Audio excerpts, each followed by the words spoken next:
Hello friends, in parametric test series I will discuss today part 2 of parametric test. In previous video I have discussed t-test and ANOVA. Today we will discuss regression analysis. So regression analysis has three types. First is simple linear regression. It examines the relationship between two continuous variables. Second is multiple linear regression. It examines the relationship between one dependent variable and multiple independent variables. Its assumptions are: first, linearity. The relationship between the dependent and independent variable is linear. Independence.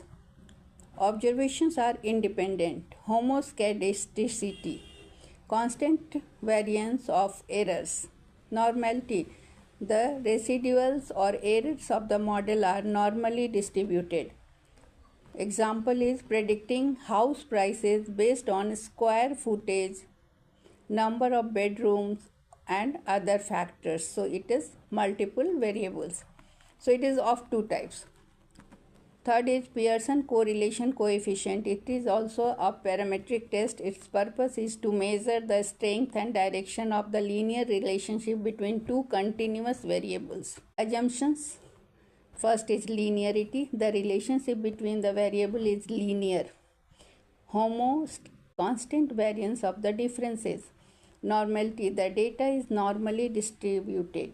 Example, examining the relationship between hours studied and exam scores. Then comes chi-square test for variance. Its purpose is to test whether the variance of a single sample matches a specified population variance.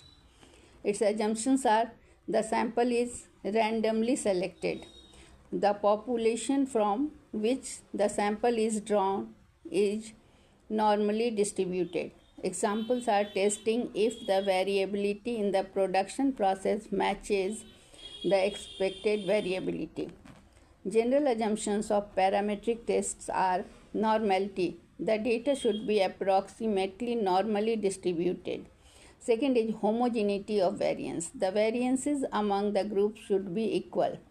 Third is independence. Observations should be independent of each other. Scale of measurement. The data should be interval or ratio scale. Its benefits. It is more powerful and precise if assumptions are met. So this is all about parametric test.